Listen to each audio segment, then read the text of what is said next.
오늘의 마지막 시간이 되겠습니다. 여러분들 교재 98페이지부터 보도록 하죠. 자, 지금 나가고 있는 게 뭘 나가고 있는 거죠? 사실은 도시군 관리계획으로 결정고시하는 내용들이 무엇이냐? 사실 오늘은 이거 다 살펴보는 겁니다. 도시군 관리계획으로 결정고시하는 것들이 구체적으로 무엇이냐? 첫 번째, 어디다가 용도지역이나 용도지구를 지정하거나 변경하는 건 도시군 관리계획을 하라. 여기를 일반 상업지역이란 용도지역으로 지정하고 싶으면 무슨 계획을 수립해서 도시군 관리계획이라는 걸 수립해서 여기서 여기까지가 일반 상업지역입니다 라고 도시군 관리계획을 결정고시하라 이런 뜻이죠. 또 여기는 시가지 경관지구입니다. 여기는 고도지구입니다 라고 여기서 여기까지가 고도지구다 라는 걸 도시군 관리계획으로 결정고시하라 이런 뜻이죠.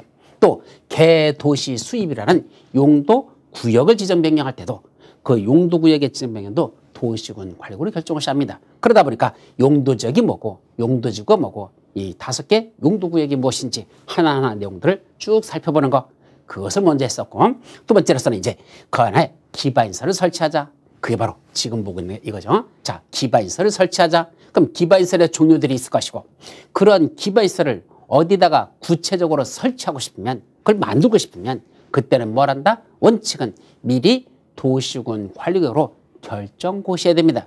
여기가 도로 만들 공간입니다. 여기가 학교 지을 공간입니다. 여기가 그런 또 공원을 조성할 땅입니다 라고 미리 도시군 관리계획으로 결정고시하라 이거죠. 그때 기반시설 중에서 그렇게 도시군 관리계획으로 결정고시된 그 땅을 그걸 뭐라 부른다? 그걸 도시군 계획 시설이라고 하자. 근데 이 도시군 계획시설은 아직은 설치한 게 아닙니다.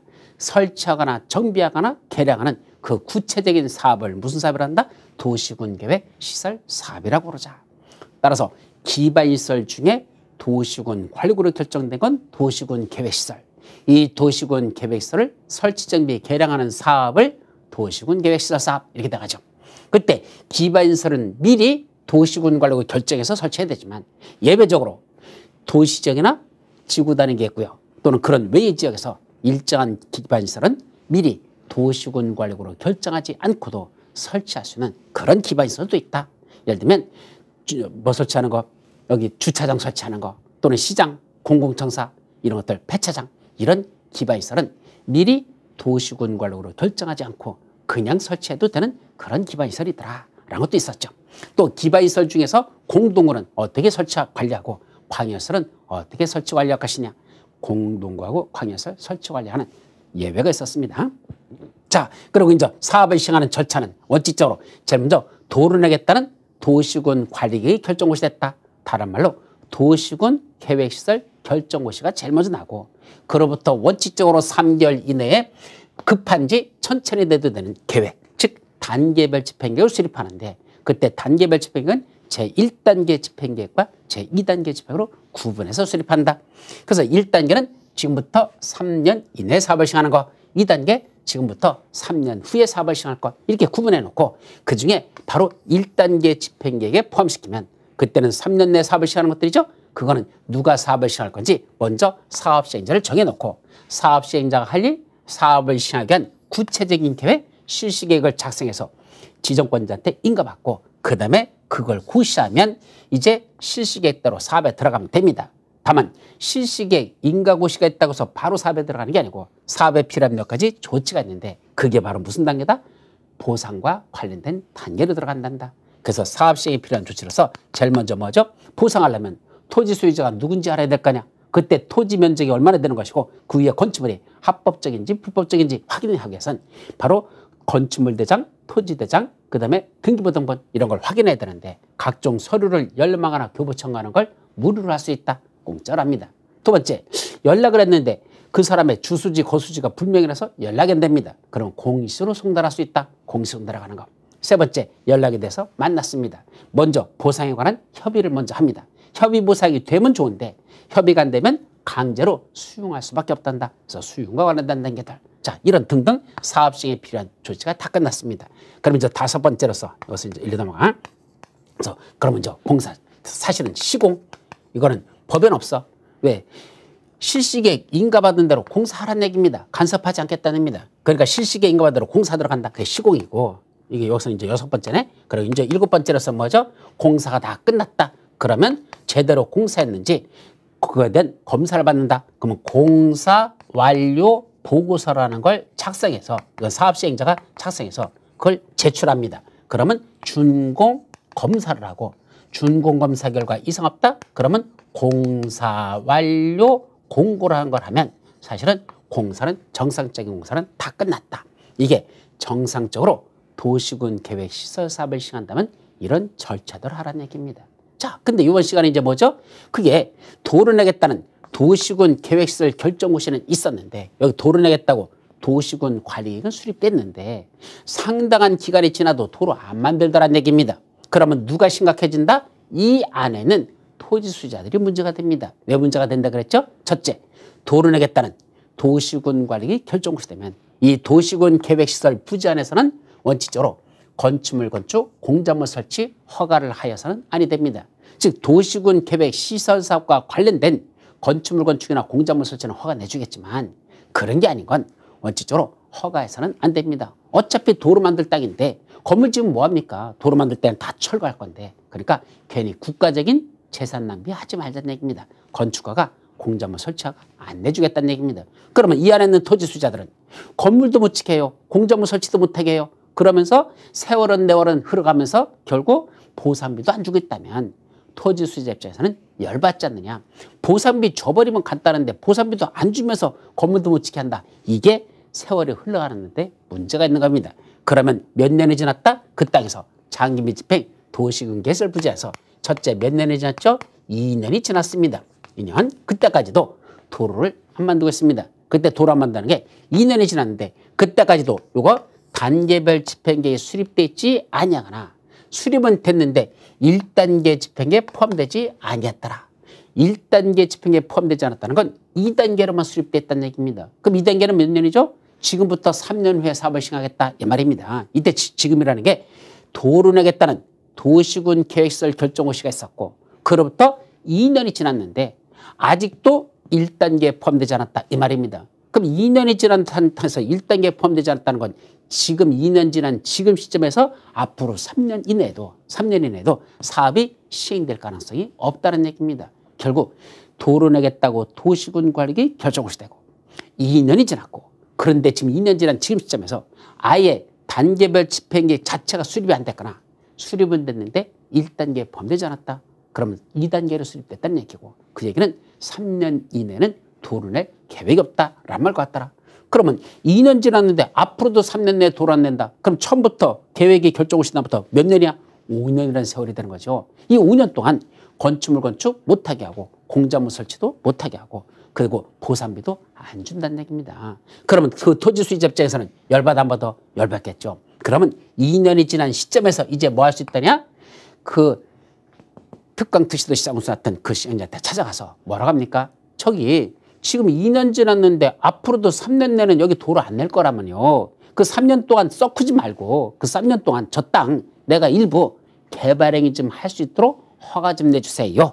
나중에 도시군 계획 시설사업 시행하는 데 지장이 없는 그런 개발행위 좀 허가 좀 내주십시오. 라고 개발행위 허가를 받고 할 수 있습니다. 그때 허가 받을 수 있는 건 몇 가지? 3가지만. 나중에 도로 내는 데 지장이 없는 거에 대해 자, 도시군 계획 시설사업 시행하는 데 지장이 없는 것들. 첫 번째는 뭐죠? 가설 건축물 짓는 거. 가설이 뭐죠? 임시로 설치한 것들. 따라서 임시 설치한 건 언제든지 철거 가능하잖아. 그러니까 앞으로 3년 내도 도로 안 낼 거라면 3년 동안만 원칙적으로 3년 동안만 가설 건축물 짓고서 좀 거기다 내가 이용하자. 그걸 허가받고 할 수 있습니다. 두 번째 공작물. 건축물 말고 공작물 설치하는 거 이것도 허가받을 수 있습니다. 만약에 기존 건축물이 있었어. 이후에 이전에 옛날에 건물이 하나 있었어. 근데 이 건물이 오래되면서 뭐 됐죠? 비가 셉니다.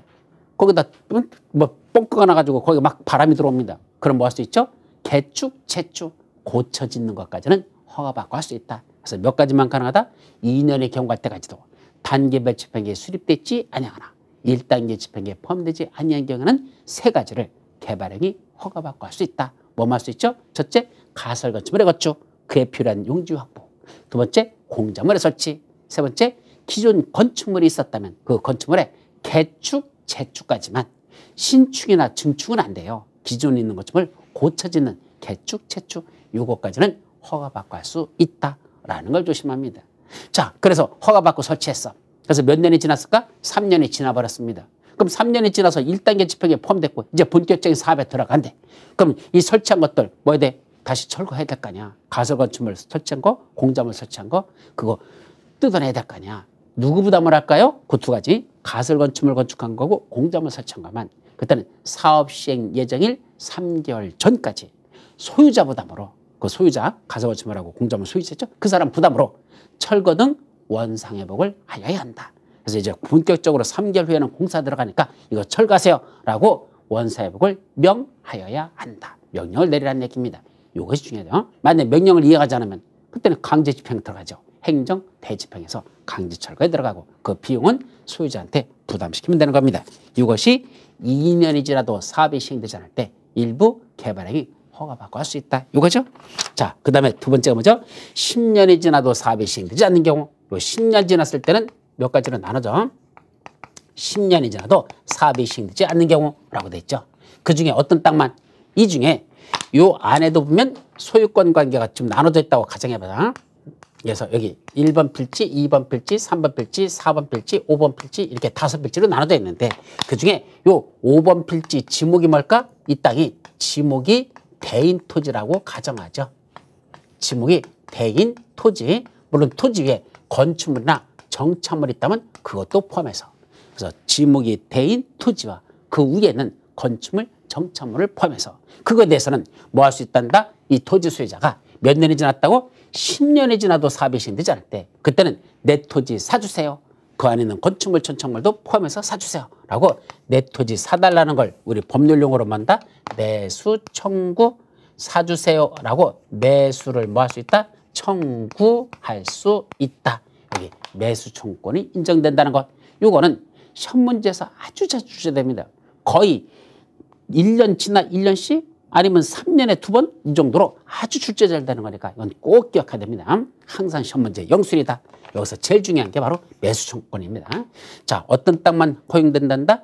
도로 만들겠다고 도시군 관리기 결정고시 되고 그로부터 몇 년 지났습니까? 10년이 지났는데도 사업이 시행되지 않고 있는 지목이 대인 토지. 요 지목이 대인 토지만 대라는 건 원래 건축물을 지을 수 있는 땅이거든. 근데 건물 못 지켜놓고 10년이 지났다는 얘기입니다. 그거는 매수 청구가 가능합니다. 그럼 지목이 대가 아닌 거. 예를 들면 전이랍니다. 전이 뭐죠? 밭이랍니다. 전답 화수원. 그럼 논으로 하자. 답. 논으로 하자. 그럼 논은 10년이 지났다고 해서 매수 청구 들어갑니까? 아니에요. 왜요? 10년 동안 뭐 하면 돼? 논이니까. 농사 지면 되잖아. 벼농사 지면 되잖아. 그럼 벼농사 10년 동안 딱 짓고 있었어. 근데 10년이 지났는데 아직도 보상비 안 줘. 그럼 뭐 하면 되죠? 근데 계속 농사 지면 되는 거야. 그럼 매년 수확을 하잖아. 근데 지목이 대인 토지는 건축물을 지을 수 있는 땅인데 아까 건축허가 안 내준다고 그랬잖아요. 그러니까 건물 못 지켜놓고 10년이 지났다는 얘기입니다. 매년 거기서 농사 져가지고 수확하는 사람하고 건물 져가지고 임대료라도 받을 수 있던 사람이 건물 못 지켜서 임대료 못 받는 거하고는 다르다는 얘기입니다. 그래서 지목이 대인 토지 소유자와 그 위에는 건축물, 정착물에 대해서는 이제 10년이 지났으면 더 이상 토지 소유자가 가만히 있지 말고 그 특광특시도 시장구수라는 근처를 찾아가서 원래 시행자야 찾아가가지고 내 토지 보상비도 안 주면서 10년이 지나면서 건물도 못 지켰으니까 이제는 더 이상 못 갖고 있었어요. 내 땅 가져가시고 보상비 주세요. 이게 매수를 청구할 수 있다. 그래서 매수 청구도 일종의 보상제도라는 걸 조심합니다. 내 땅 가져가시고 보상비 주세요. 이 말이에요. 이게 매수를 청구할 수 있다. 이것이 첫 번째. 그때 10년이 지나도 사업이 시행되지 아니한다라는 그 말이 거기 어떤 거죠? 바로 실시계 요거 인가가 나지 않았단다. 자, 10년이 지날 때까지도 실시계 인가가 없을 때 그때 사주세요라고 매수 청구할 수 있습니다. 그럼 10년이 되기 전에 실시계 인가가 났으면 어떻게 되죠? 실시계 인가 나면 바로 뭐 들어가지 아까? 사업 시행에 의한 조치로서 여기 보상비 주는 수용에 들어가잖아. 따라서 8년이 지났는데 실시계 인가가 났고 고시됐어. 그럼 뭐가 되죠? 이제는 보상비 줄 단계가 된 겁니다. 이제 수용에 들어갑니다. 근데 토지 소유자가 뭐라고 했습니까? 10년이 지나서 이제 저기 달라고 매수 청구권을 신청합니다. 그러면 그때는 뭐라고 합니까? 저기 실시계 인가 나서 고시가 됐으니까 이제 보상비 줄 거니까 사달라고 하지 않아도 당연히 보상비 줄 거니까 걱정하지 마세요. 라고 얘기합니다. 따라서 일단 실시계 인가고시가 났다는 얘기는 보상비를 주겠다는 단계까지 들어간 거니까 따로 그때는 매수 청구권을 인정하지 않고 10년이 지나도 아직 실시계획 인가가 안 났을 때만, 그럼 이제 12년이 됐어. 그래서 매수 청구하려고 했더니 뭐는 났대? 실시계획 인가가 났대. 그럼 이제는 보상 단계로서 수용에 들어가기 때문에 따로 매수 청구권을 신청하지 않아도 보상비를 주는 단계에 들어간다. 따라서 실시계획 인가가 나지 않았을 때는 그때는 매수 청구권을 인정하고 실시계획 인가가 났으면 매수 청구권을 인정하지 않는다. 그런 뜻입니다. 자, 그 밑에 매수 의무자 원칙은 관할구의 장들입니다. 특광, 특시, 특도, 시장군수 그 자들이 원칙적인 사업시행자잖아. 그 지들이 원래는 매수 청구권을 지들이 이제 사줘야 된다. 매수 의무자는. 그런데 예외가 있죠. 아까 사업시행자가 특광, 특시, 특도, 시장군수만 있었습니까? 아니야. 국장, 도의사도 있었고 따로 지정받은 지정시행자들도 있었어. 특히 지정시행자들. 그 자들이 있다면 그 시행자들한테 매수 청구하라 이 말이고, 설치 또는 관리할 의무자들이 각각 따로 있다면 설치무자, 관리무자, 그 도시군 케이스를 설치할 의무자, 관리무자가 따로따로 있다면 그 자들도 매수 의무자가 된단다. 다만 설치무자와 관리무자가 서로 다르면 그때는 설치무자가 매수 의무자가 되도록 되어 있습니다. 자, 매수하는 절차 사주세요 라고 매수 청구 사항을 그걸 먼저 제출합니다. 자, 그러면 그로부터 6개월 이내에 매수 여부를 결정해야 된다. 매수 청구받으면 몇 개월 이내에? 6개월 이내에 매수 여부를 결정해야 되고, 매수 결정을 알린 날로부터는 몇 년 이내에? 2년 이내에 매수해야 된다 라고 되어 있습니다. 이때 누구한테 알리랍니까?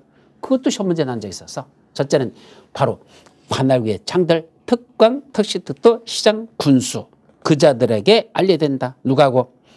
토지 소유자하고 특광, 특시도, 시장, 군수들에게 그때는 그때 사주겠소라는 걸 그때는 사업시행자가 바로 몇 년 이내? 2년 이내에 알려야 됩니다. 그래서 6개월 이내에 매수 여부를 결정하고 2년 이내에 매수해야 된다. 알리고 2년 이내에 매수해야 된다. 그래서 6월이가 결정하면 누가? 다시 6월이가 매수 여부를 결정하면 그때는 2년이 매수한다. 그래서 6월이야. 그래서 3월이라고 하면 안 됩니다. 6월이가 결정하면 2년이 매수한다. 이렇게 그래서 6월이가 결정하면 2년이 매수한다. 그렇게 일단은 기억해 둡니다. 자, 매수 대금은 원칙적으로 현금으로 지급하죠. 왜요? 이것도 보상비거든요. 따라서 매수 청구하다 그러면 그에 따른 계산해서 현금으로 지급하는 게 원칙인데 꼭 현금입니까? 아니, 도시군 계획 시설 채권을 발행해서 지급할 수 있다. 이것도 아주 중요한 거죠. 누가 사업시행자인 경우에만 중요해. 매수 의무자가 지방자치단체인 경우, 요거 지방자치단체란 특광, 특시, 특도, 시장, 군수 그 자들이 원래 매수 의무자였었잖아. 그 자들이라면 다른 사람한테 행정청인 특광, 특시, 특도, 시장, 군수 이 자들이 매수 의무자라면 그 자들은 뭘 발행할 수 있다? 도시군 계획 시설 채권을 발행할 수 있습니다. 따라서 이 채권은 지방자치단체가 발행하니까 이런 채권을 뭐라 부른다? 지방채라고 합니다. 국가가 발행하는 건 국채, 지방자치단체가 발행하는 건 지방채, 이런 일반 기업체, 회사가 발행하는 건 사채라는 말을 씁니다. 거기까지. 자, 다음 페이지 보시면 그때 어떤 경우에 도시군 계획시설 채권을 발행할 수 있을까? 발행하는 경우는 두 가지입니다. 첫째, 토지 소유자가 원하는 경우. 강제 발행은 안 돼. 토지 소유자가 원하면 그때는 채권을 발행할 수 있죠. 두 번째는 부재 부동산 소유자의 토지 또는 비업무용 토지로서 매수 대금이 3천만 원을 초과하는 경우 그 초과하는 금액을 지급하는 거, 요거는 채권을 발행해서 지급할 수 있다. 자, 도시군 계획시설 채권을 발행할 수 있는 건 딱 두 가지야. 첫째는 소유자가 자기는 현금 필요 없대요. 왜요? 현금 받아봤자 은행에다 넣어야 되는데 은행 이자 요새 연리 2%도 안 된대. 그 뭐 대주도 않은 걸 왜 집어넣습니까? 차라리 채권으로 주세요. 그때는 소유자가 원하면 채권으로 지급할 수 있죠. 두 번째, 소유자가 채권을 원하지 않습니다. 그런데도 강제 발행할 수 있다는 게 2번입니다. 어떤 사유가 있을 때만 두 가지. 첫째, 부재 부동산 소유자의 토지, 여기에 거주하지 않고 있는, 이 지역에 거주하지 않는 사람이, 서울에 있는 사람이 부산 땅을 갖고 있단다. 그런 사람들 부재 부동산 소유자의 토지. 두 번째, 비업무용 토지. 업무용이다 비업무용이라는 건 바로 법인에서 나누는 건데 그 법인에서 비업무용 토지라면 그것들은 소유자한테 뭐 줍니까? 3천만 원까지는 현금으로 지급해야 되고 3천만 원 초과하는 초과 금액은 현금이 아닌 도시군 계획 시설 채권으로 지급할 수 있더라 이 말입니다. 이건 강제 지급의 성격을 갖는다는 걸 조심합니다. 자, 그러면 상환하는 기간은 몇 년이죠? 10년 이내에서 구체적으로 몇 년으로 할런지는 10년 이내니까 10년으로 할지 8년으로 할지 5년으로 할지 정할 수 있는데 구체적인 건 특광, 특시, 특도, 시, 군의 조례로 정합니다. 그래서 원래는 지방자치단체장이 발행하는 거니까 지방자치단체 조례로 구체적인 상환 기간은 10년 이내에서 정하면 되죠. 그때 이자율은 어떻게 따지죠? 거기 인가받은 은행 중 전국을 영업으로 하는 은행이 적용하는 1년 만기 정기예금금리 평균 이상으로 한다. 예, 1년 만기 정기예금 평균금리 이상이니까 어쨌든 정기예금보다는 같거나 더 준다 얘기입니다. 그러니까 아까 현금으로 원하지 않고 그런 사람은 채권을 원할 수도 있겠다 이런 얘기입니다. 자, 그런데 이 채권 발행에 대한 절차 같은 건 이 법이 없어요. 어떤 절차를 적용할까? 이거는 누가 발행한다 그랬죠? 매수미자가 지방자치단체인 경우만 발행하는 거니까 바로 특광, 특시, 특도, 시장 순수가 발행하는 거니까 지방채의 성격을 갖습니다. 그럼 지방채 발행에 관련된 법이 있습니다. 그게 무슨 법? 지방재정법입니다. 그래서 지방채 발행과 관련된 지방재정법에 있는 걸 준용하면 되겠죠. 그래서 이 도시군 계획시설채권은 지방채이기 때문에 이 발행에 관한 절차는 이 법이 없으니까 나머지는 어디 있는 걸 적용한다? 지방재정법에 있는 걸 준용한다. 이렇게 이해하시면 됩니다.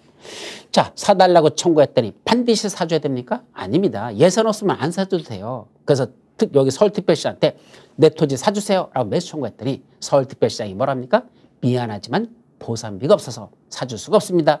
못 사주겠답니다. 또 하나는 사줄게 라고 결정해놓고 몇 년 이내에 매수한다 그랬죠? 2년 이내에 매수한다 그랬는데 그 2년이라는 시간이 지날 때까지도 매수해주지 않았습니다. 그럼 토지 수익자 열받죠. 뭐야 이거 사준다고 해놓고 2년 지났는데도 안 사주네? 다시 서울특별시장을 찾아갔습니다. 가서 뭐라고 하죠? 아니 시장님 2년 이내에 매수하신다고 그랬잖아요. 근데 왜 안 사줍니까? 했더니 서울특별시장이 뭐라고 할까? 야 벌써 2년 지났냐? 그럽니다. 그러면서 뭐라고 할까? 그러면 내가 뭐 할 테니까 너 건축물 짓게 할 테니까 너 거기다 건물 지을래? 건축항의 같은 개발 행위를 허가내 준답니다. 자, 토지 수익자는 뭐 달라고 그랬는데 내 토지 사주세요 라고 지목이 대인 토지에 대해서 매수 청구권을 행사했더니 사주기는커녕 뭐라 한단다? 건물질합니다. 2년 이내에 매수한다고 약속해놓고 지나고 나선 건물질합니다. 이건 말이 되는 소리입니까? 무슨 법을 이렇게 만들어놨습니까? 제가 국토법에서 가장 엉터리 법이 바로 여기라고 생각합니다. 이거는 저는 개정에 마땅하다라고 생각하죠. 사주세요 했는데 안 사준다고? 그러면 어떻게 될까? 2년이 지나버렸어. 사주겠다고 해놓고 2년 지났을 때 그때는 뭐 할 수 있죠? 토지 수익자는 시청 건물을 압류할 수 있다라고 바꿔야 됩니다. 시청 건물을 압류할 수 있도록 만들어줘. 왜? 지가 사준다고 해놓고 안 사줬으니까 그때는 토지 수익자가 시청 건물을 압류합니다. 압류했는데도 그거 안 사준다? 보상비 안 준다? 그러면 시청 건물을 경매 붙일 수 있다. 그래서 경매대금이 들어오면 그중에 내가 회수할 돈을 갖고 나머지는 시장한테 지체 없이 판원해야 된다. 법을 그렇게 개정해야 된다라는 게 제 평상시 지론입니다. 그러니까 사준다고 해놓고 안 사주고 나서 건물지라고 하는 건 이건 완전히 헛소리잖아요. 무슨 법을 이땀시로 싸가지 없이 만들어놨느냐 그런 생각이 든다 이 소리입니다. 자, 그 밑으로 내려가서 이때 허가받고 지을 수 있는 그런 건축물들은 뭐가 있을까? 거기 봤더니 단독주택으로서 3층 이하, 결국 3층 이하인 단독주택, 3층 이하인 1중문생, 3층 이하인 2중문생, 공작물 이렇게 4가지입니다. 그런데 그중에 3층 이하의 제2중 근린 생활시설에서 뭐 난다입니까? 단란주점, 안마실소, 노래연습장, 타중생활시설 요 4가지 요거는 허가내주지 않는다라는 거 그것도 기본 강의할 때 설명했던 거야. 그래서 4가지는 허가 대상이 되지 않는다라는 것도 기억하시죠. 그러면 이때 매수 청구 들어왔을 때 매수 가격 같은 건 어떻게 결정할 것인지 그건 이 법이 없어요. 그럼 이 법이 없으면 어디 있는 걸 적용할까? 요거는 일종의 보상과 관련된 규정이다 그랬죠. 그럼 보상과 관련된 우리 법이 있습니다. 무슨 법이죠? 공익사업을 위한 토지 등의 취득 및 보상에 관한 법률 바로 공익사업법이라는 게 있죠. 바로 그 공익사업을 위한 토지 등의 취득 및 보상하는 법률에서 이런 매수 가격 같은 거 결정하는 방법은 거기 있는 걸 끌어다가 준용하면 된다라고 됐습니다. 여기까지 기억하도록 합니다. 자, 이제 또 10년이 지나도 사업이 시행되지 아니하더라. 또 있어. 이제 두 번째. 10년이 지나도 사업이 시행되지 아니하더라.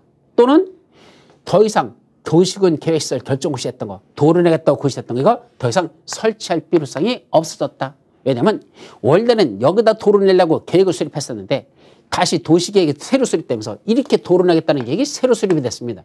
근데 이건 필요가 없어졌어. 이 도로 내겠다는 이게 더 합리적이야. 그러면 종전했던 이거 더 이상 설치할 필요성이 없어졌으니까 저거 도시군 관리계획 결정고시한과 해제하라 라고 권고에 관한 사항이 있습니다. 이걸 두 번째 뭐란다? 해제 권고라고 한단다. 그래서 해제 권고는 언제 할 수 있죠? 도시군 계획설 결정고시로부터 10년이 지났는데 사업이 시행되지 아니하거나 또는 더 이상 저 시설을 설치할 필요성이 없어졌을 때 그때 누구한테 한단다? 바로 지방의회가 누구한테? 지방자치단체 차한테 특광 특시도시장 수들한테 야 저거 도로내기로 했던 거 필요 없어져서 그럼 해제해. 도로내겠다는 도시군 관리계획 결정고시한 거 그거 해제하라 라고 뭐 할 수 있다? 권고할 수 있단다. 해제 권고에 관한 것 그죠? 그래서 그 내용들이 쭉 정리가 돼요. 그 다음에 또 하나 있죠. 104페이지 보면 6번 장기비 집행 도시군 계획설 결정 해제 위반 신청. 이건 무슨 말이죠? 자 여기 도로내겠다고 무슨 계획이 결정고시 돼 있어? 도시군 관리계획이 결정고시 돼 있습니다. 자 그런데 몇 년이 지났는데 10년이 지날 때까지도 10년 이내에 여기서 단계별 집행계획이 수립되지 아니한단다. 단계별 집행에서 집행계획이 수립이 안 됩니다. 10년 지나도. 그러면 뭐 할 수 있단다? 그러면 그 안에는 이 토지 수익자들이 토지 수익자잖아. 이 사람들이 누굴 찾아갑니까? 도시군 관리계획 이반권자를 찾아갑니다. 그래서 이반권자한테 뭐라고 할까? 저거 설치할 필요성이 없어졌으면요. 도로사 안 낼 거면 지금 10년 지났는데도 아직도 단계별 집행이 또 수립이 안 됐잖아요. 안 할 거라면 빨리빨리 뭐 해주세요? 해제해 주세요. 더 이상 이거 그럼 해달라고 도시군 관리계획 좀 위반해 주세요. 해제 위반을 신청할 수 있더라. 해제해달라고 도시군 관리계획 좀 위반해 주세요. 라고 이반권자한테 해제 위반을 신청할 수 있더라. 토지 소유자들이 할 수 있다는 얘기입니다. 그것이 해제 위반의 신청 등이라고 됐죠. 근데 이반권자한테 해제 위반을 신청했더니 뭔가 이 사람이 안 해줍니다. 그럼 누구한테? 결정권자한테 해제 결정을 신청할 수 있고 결정권자도 안 해주면 최고대법원 국장한테 해제 심사 요청을 합니다. 이거 해제되는지 안 해되는지 심사 좀 해주십시오. 라고 해서 해제할 필요성이 있다고 국장이 여기면 다시 시도사들한테 결정권자한테 해제 권고를 하는 걸 또 할 수 있는 이런 내용들이 바로 6번에 나온 내용인데 아직 최근에 만들어진 내용으로서 시험 문제는 아직 출제된 적은 없습니다. 네, 하여튼 이런 것들이 몇 년 지났을 때 10년과 관련된 내용들 이게 바로 이반권자한테 해제 이반을 뭐 하는 거? 신청하는 내용들, 신청 등에 관한 내용들이 세 번째죠. 이게 몇 년? 10년이 지났을 때. 자, 이제 몇 년이 지났습니까? 20년입니다. 도로 내겠다고 20년이 지날 때까지도 도로 내지 않더라는 얘기입니다. 도시군 계획시설 결정고시로부터 20년이 지날 때까지도 사업이 시행되지 아니하더라. 자, 20년의 세월은 우리 몇 년이죠? 10년이면 강산이 변한다 그랬잖아. 20년이면 강산이 2번 변했네. 자, 우리 아들 놈의 새끼가 태어날 때 뭐 한다고 그랬고 우리 집에 도로 들어간다고 도로부지로 들어갔다고 우리 집에 있는데 우리 집이 도로부지로 들어간다고 도시군 관리계획 결정고시 됐었습니다. 근데 몇 년이 지났습니까? 20년. 아들이 대학교 입학했는데 아직도 도로를 만들지 않고 있다는 얘기입니다. 그게 20년이 지날 때까지도 도시군 계획 시설 사업이 시행되지 아니하더라. 그러면 어떤 효과? 별도의 조치가 없어도 별도의 조치가 없어도 20년이 지난 날에 다음 날 어떤 효과입니까? 그 도시군 관리계획 결정은 효력을 잃는다. 도로 내기로 했던 거 없었던 거로 하자. 그런 내용입니다. 그래서 20년이 지날 때까지도 사업이 시행되지 않으면 20년이 되는 날의 다음 날 20년이 되는 날의 다음 날 어떤 효과? 그 도시군 관리계획 결정은 효력을 잃는다. 도로 내기로 했던 거 없었던 걸 하자 이 소리입니다. 근데 사람들은 20년이 지났다는 걸 기억할까요? 기억 못할까요? 못하죠. 매년 도로는 생일도 까먹고 사는 게 우리라 그랬는데 무슨 20년 세월이 지났다는 걸 누가 기억하겠습니까? 따라서 지체 없이 그 사실을 관부나 또는 공부에다가 고시해야 됩니다. 국장이 한다면 국장이 결정권자 할 때는 국장이 관부에다가 시도사나 대도시장들이 할 때는 그때는 공부에다가 그 사실을 고시해야 된다라는 거. 이렇게 20년이 지나서 더 이상 도로 내기로 했던 계획은 효력이 상실됐습니다. 라고 고시를 하라는 얘기입니다. 그래서 사람들한테 알려줘야 된다라는 얘기죠. 근데 여기로 끝났어요. 그럼 이걸 끝났을까? 아닙니다. 사람들이 이제 여기는 더 이상 도로 내기로 했던 게 사라졌으니까 이제 뭐죠? 건축물 건축, 공자문 설치 허가 낼 수 있잖아. 그래서 허가 신청하려고 서류 준비 중인데 어디서 또 이상한 소문이 들립니다. 뭐라고 합니까? 저게 다시 도로 내겠다는 도시군 관리계획 결정고시 됐다는 소문이 들려버립니다. 그럼 그때부터 또 몇 년이야? 또 20년 가는 겁니다. 그럼 법이 뭐가 이상한 거야. 그냥 20년이 되는 날에 다음 날 그 도시군 관리계획 결정은 효력을 잃는다라고만 끝내놨지. 한 규절 더 썼어야지. 동일한 동일한 내용으로는 앞으로 향후 40년 동안은 그 도시군 관리계획은 다시 결정고시할 수 없다라고 함으로써 거기는 더 이상 도로 안 내는 거로 다 확정시켜 줘야 되지. 그냥 20년이 다른 날, 다음 날 해제되고 그 다음에는 뭐 한단다? 다시 도시군 관리계획 결정고시하면 그때부터 또 20년 또 이어집니다. 자손대대로 저런 식으로 20년씩 묶어놓는 건 얼마든지 가능하다. 이런 걸 개떡 같은 법이라 한단다. 그렇겠지만 여러분들이 기억하시면 됩니다. 자, 이제 넘어가셔서 108페이지로 넘어갑니다. 108쪽은 이제 마지막 뭐 가는 거. 여기 입지규제 최소구역에 가는 건 여기서 했으니까 넘어가고 이제 뭐죠? 지구단위 계획구역의 지정, 지구단위계 수립에 관한 겁니다. 그래서 먼저 지구단위 계획구역을 지정해 놓고 그 안에서 지구단위를 수립하자. 요게 들어가는 거죠. 자, 그럼 지구단위 계획구역과 지구단위 계획의 수립 둘로 나누죠. 먼저 지구단위 계획을 수립하려면 뭐부터 한다? 어디다 그런 지구단위 계획을 수립할 것인지 지구단위 계획구역을 먼저 지정해야 됩니다. 그래서 선 지구단위 계획구역 지정, 후 지구단위 계획 수립 이렇게 둘로 나누자. 그럼 지구단위 계획구역은 크게 둘로 나눠졌네. 임의적 지정 대상 지역과 필수적 지정 대상 지역 둘로 나누자. 그럼 임의적이라는 거죠. 지정할 수 있다. 여기는 이러이러한 지역은 지구단위 계획으로 지정할 수 있답니다. 누가 지정할까요? 요거는 결정권자 중에서 조심하셔야 됩니다. 도시군 관리계획 결정권자는 누구도 있다 그랬죠? 국장. 원래는 국장이 아니야. 원래는 누구죠? 시도지사. 다만 대도시에서는 대도시장 이렇게 됐었잖아. 그리고 예외적으로 시장 또는 군수가 직접 위반한 지구단위 계획 구역의 지정 변경, 지구단위 계획 수립 변경은 누가 결정한다? 시장 군수가 결정한답니다. 그래서 쫄따구인 시장 군수도 들어있다는 얘기입니다. 이때 시장 속에는 대도시장도 여기 들어가니까 여기서는 대도시장을 지워도 돼. 요 시장 속에 대도시장과 대도시가 아닌 시장이 같이 포함되니까. 그럼 결국 지구단위 계획을 지구단위 계획구역을 지정하는 지정권자는 도시군 관리의 결정권자인 국장, 시도사, 시장군수 이렇게 쓴 겁니다. 그래서 이 자들이 바로 지구단위 계획구역을 지정하는 지정권자가 된다라고 글써 있는 거죠. 그래서 이 자들이 다음 같은 것을 도시군 다음 같은 지역의 전부 또는 일부에 대하여 그것도 시험 문제 전부 또는 일부라 그랬으니까 다음 같은 지역의 전부 일부야. 그중에 예를 들면 용도지구의 전부 또는 일부. 그럼 용도지구라고 시험 문제 냈을까? 아니요. 용도지구라고 내지 않고 옛날에 시험 문제 뭐라고 냈을까? 취락지구라고 냈었습니다. 그럼 취락지구의 일부에 대해서 도시군 관리계획 결정으로 거기를 지구단위 계획구로 지정할 수 있다라고 냈습니다. 맞을까 틀릴까? 맞습니다. 왜냐하면 취락지구도 용도지구니까 그 취락지구인 용도지구의 전부 또는 일부 그랬으니까 전부 취락지구 전부를 지구단위 계획구로 지정해도 좋고 그거의 일부를 지구단위 계획구로 지정해도 좋다 겁니다. 지정할 수 있다. 그럼 맞는 문장 그게 용도지구라고만 외우시면 마시고 용도지구는 우리 특축의 방방 포복경고라는 9가지가 있었잖아. 바로 그런 데를 지구단위 계획구역으로 지정할 수 있다라 이 말입니다. 또 두 번째는 도시개발구역, 정비구역, 택지개발지구, 대지조성사업지구, 산업단지와 준산업단지, 관광단지와 관광특구 그 다음에 개도시공에서 해제되는 구역들 거기 또 녹지지역에서 주상공업적으로 변경되는 지역 또는 새로 도시적으로 편입되는 구역 중 계획적인 개발 또는 관리가 필요한 지역들 이런 데는 다 뭐로 지정할 수 있다? 지구단위 계획으로 지정할 수 있더라. 그래서 머리자만 따서 용도, 정택, 태산관 7번째까지는 그렇게 해요. 용도, 정택, 태산관 이렇게 해놓고 이제 나머지 녹지지역에서 주상공업적으로 변경되는 지역 녹지지역이 주상공업적으로 변경되는 지역 자, 또 하나 개도시공에서 해제되는 구역 그게 먼저죠. 그래서 개도시수 하면 안 돼. 개도시공원에서 해제되는 구역 거기도 지정할 수 있다. 또 녹지지역을 주상공으로 변경되는 지역 이것들은 다 무슨 의미를 갖죠? 바로 개발되는 지역으로 지정되는 지역들 이 말입니다.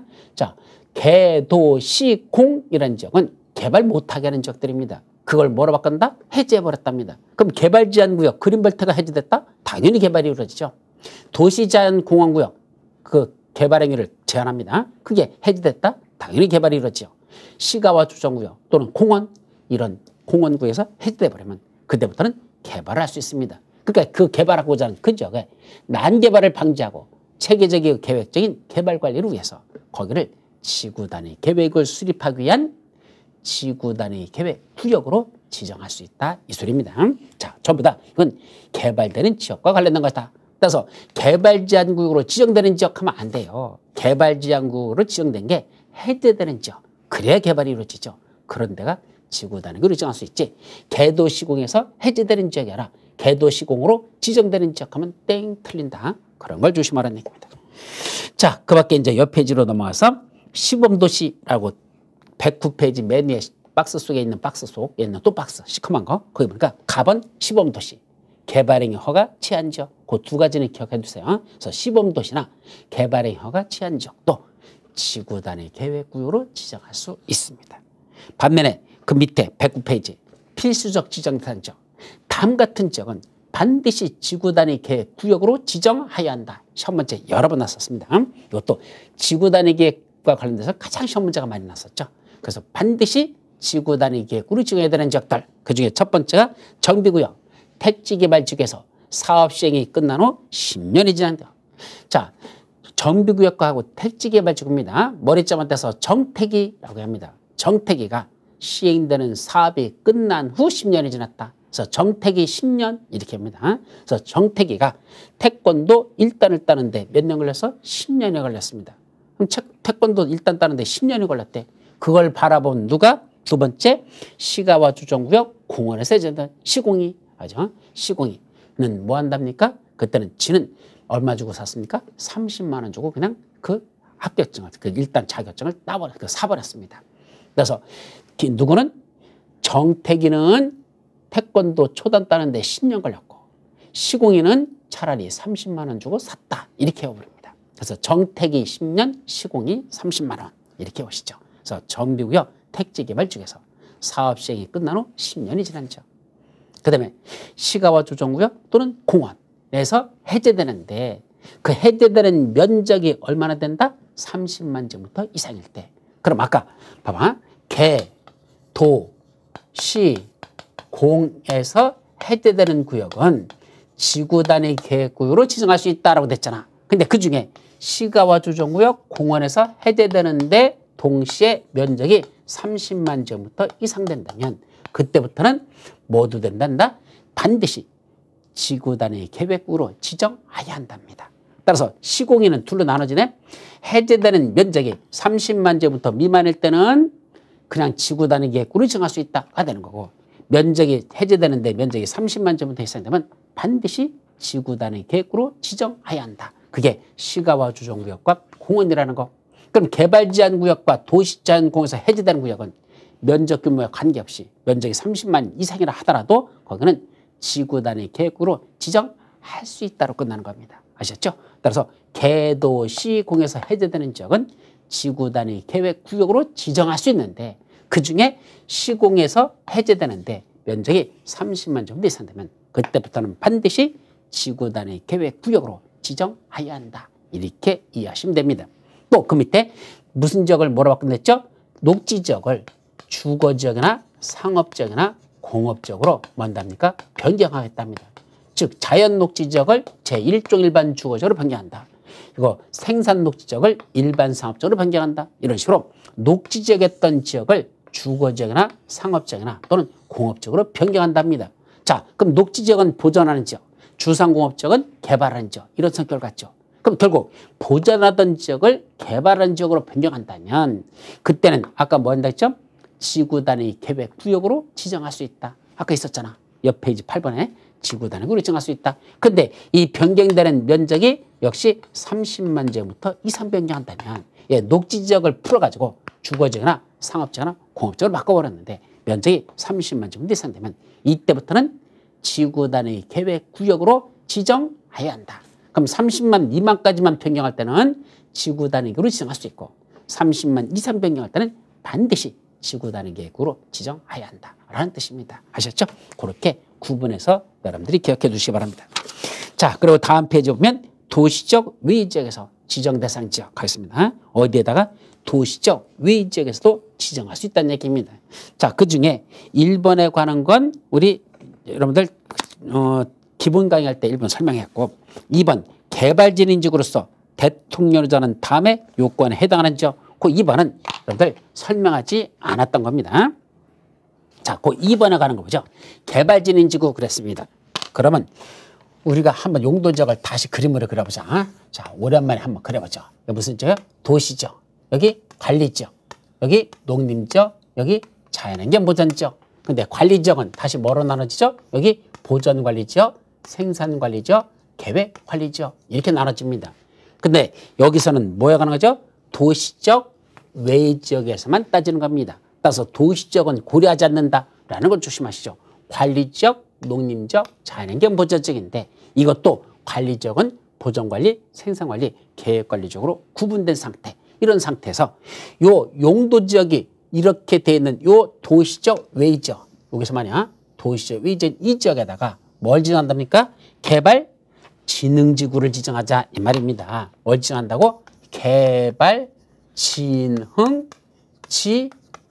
걸 지정하자 이 말입니다. 근데 개발진흥지구는 다시 몇 가지가 있었죠? 우리 개발진흥지구 5가지가 있다 그랬었습니다. 뭐뭐 있었습니까? 이것도 모르면 안 돼. 주거개발진흥지구, 산업유통개발진흥지구, 관광휴양개발진흥지구, 복합개발진흥지구, 특정개발진흥지구, 주산관 복특이라는 이 5가지 개발진흥지구가 있다는 얘기입니다. 이때 주거개발진흥지구, 산업유통개발진흥지구, 관광휴양개발진흥지구, 복합이란 이때 복합이 뭐죠? 주거기능, 산업유통기능, 관광휴양기능 중에서 한 가지가 아니라 그걸 2가지 이상의 기능이 포함되는 개발진흥지구. 이게 복합개발진흥지구입니다. 2가지 이상. 그중에 주거기능이 포함되는 복합개발진흥지구이고 주거기능이 포함되지 않는 복합개발진흥지구가 있다. 이렇게 일단 나눠서 보자. 따라서 일단은 관리지역, 농림지역, 자연환경 보전지역인 도시적 외지역에다가 여기다 뭘 지정한다? 이런 개발진흥지구를 지정하는데 몇 가지 개발진흥이죠? 5가지로 나눠뒀는데 복합기능만 둘로 다시 쪼개버려. 그러면 주거기능이 포함된 복합개발진흥지구, 주거기능이 포함되지 않는 복합개발지구 이렇게 나눠놓고 그럼 결국 하나, 둘, 셋, 넷, 5, 6가지로 나눠놓고 이걸 여기다가 지정하는데 이 개발진흥지구로 지정된 그 지역들을 뭐로 할 수 있단다? 지구 단위 계획구를 지정할 수 있다 이 뜻입니다. 그러면 여기에 개발진흥지구를 지정한다고 다 그게 전부 다 지구 단위 계획으로 지정할 수 있을까? 아니고 잘 따져야 돼. 계획관리지역에는 무슨 개발진흥지구가 지정돼야 되냐? 보전관리지역에는 무슨 개발진흥지구가 지정되냐? 생산관리지역에는 무슨 개발진흥지구? 농림지역에는 무슨 개발진흥지구? 자연환경에는 무슨 개발진흥지구가 되냐? 그 개발진흥지구 종류에 따라서 각 용도지역마다 개발진흥지구 종류에 따라서 거기를 지구 단위 계획으로 지정할 수 있는 지역이 있고 지정할 수 없는 지역이 있습니다.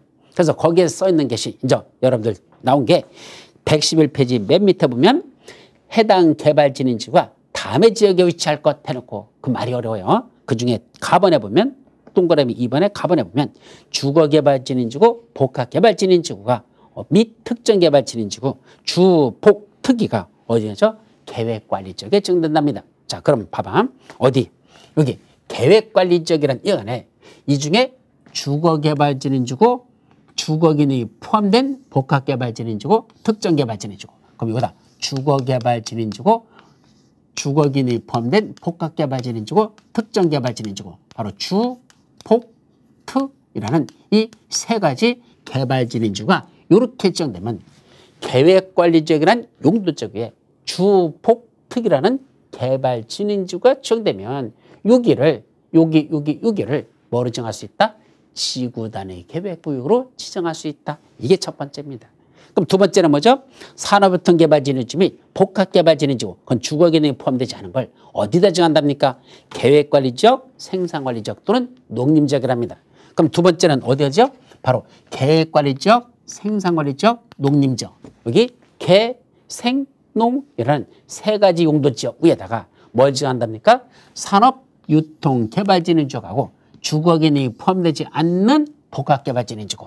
그럼 결국 산, 복 들어가죠. 그럼 산업유통개발진흥지구, 주거기능이 포함되지 않는 복합개발진흥지구. 생산관리지역에도 산업유통개발진흥지구, 그 다음에 주거기능이 포함되지 않는 복합개발진흥지구. 여기도 농림지역에도 산업통개발진흥지고 그다음에 주거기능이 포함되는 복합개발지구 바로 산복, 산복, 산복 이 세 가지. 그럼 요런데 요런데 요런데를 뭐로 정할 수 있다? 지구 단위 계획으로 정할 수 있다 이 말입니다. 그리고 세 번째 마지막 관광유형 개발진흥지구는 어디에 한다? 도시적 외지역. 그러면 세 번째 관광유형 개발진흥지구 요거나 저거 관광유형 개발지구 이거 남았잖아. 이거는 어디에 정하는데? 도시적 외지역. 그럼 도시적 왜 하면 이게 도시적이니까 왜 하면 다 들어가네.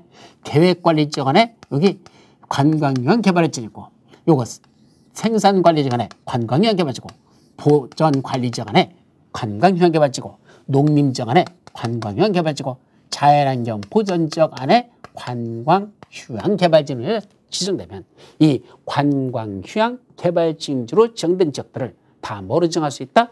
그걸 지구 단위 계획으로 정할 수 있다는 얘기입니다. 그럼 이게 도대체 어떻게 그럼 시험 문제를 풀으라는 거냐? 시험 문제는 어떻게 나죠? 참 돌아버리는 겁니다. 제일 어려운 거예요, 사실 여러분들. 자, 이런 얘기입니다. 예를 들면 여기 농림지역 위에 주거개발진흥지구가 지정되면 말이야 농림지역에 주거개발진흥지구가 지정되면 거기를 지구 단위 계획으로 정할 수 있다. OX, X 틀려버립니다. 왜요? 농림지역에는 딱 세 가지만입니다. 산업유통개발진흥지구, 주거기능이 포함되지 않는 복합개발진흥지구, 요거 관광유형 개발진흥지구 지정된 거기에만 요 세 군데에만 요걸 지구 단위 계획으로 정할 수 있지. 이 농림지역에 주거개발진흥지구가 지정됐다고 해서 거기를 지구 단위로 정할 수는 없습니다. 그러면 어디에 있는 주거개발진흥지구만 지구 단위로 정할 수 있다? 계획관리지역 안에만 주거개발진흥지구가 들어가고 여기만 지구 단위 계획으로 정할 수 있죠. 따라서 계획관리지역 안에 주거개발진흥지구가 지정되면 거기를 지구 단위 계획으로 정할 수 있다라고 하면 그때는 맞습니다. 따라서 결론은 계획관리지역에는 모든 개발진흥지구가 다 들어가. 계획관리지역 안에서는 모든 개발진흥지구를 다 지구 단위 계획으로 정할 수 있고 요 생산관리지역과 농림지역에서는 산복환이라는 세 가지 개발진흥지구만 지구 단위로 정할 수 있고 여기 보전관리지역과 자연환경 보전지역에는 오직 한 가지 관광휴양 개발진흥지구가 정되었지만 거기만 지구 단위로 정할 수 있다는 거 그렇게 여러분들이 정리를 하는 게 맨 밑에 111페이지 맨 밑에 내용은 대단히 어렵습니다. 자, 그래서 다음 페이지도 그림으로 그려져 있는데 그거 참고해서 정리하도록 합니다. 아셨죠? 자, 이제 뭐가 나오죠? 지구 단위 계획 수립하고 납니다. 그래서 지구 단위 수립에 관한 것들은 내용이 조금 많아서 그거는 우리 다음 주로 넘어가자. 그래서 어디까지만 지구 단위 계획 구역 지정까지만 살펴보고 그 안에서 지구 단위가 수립하는 구체 내용은 그거는 다음 주로 넘어가서 살펴보도록 하죠. 오늘은 여기까지만 마무리하도록 합니다. 여러분 대단히 수고하셨습니다.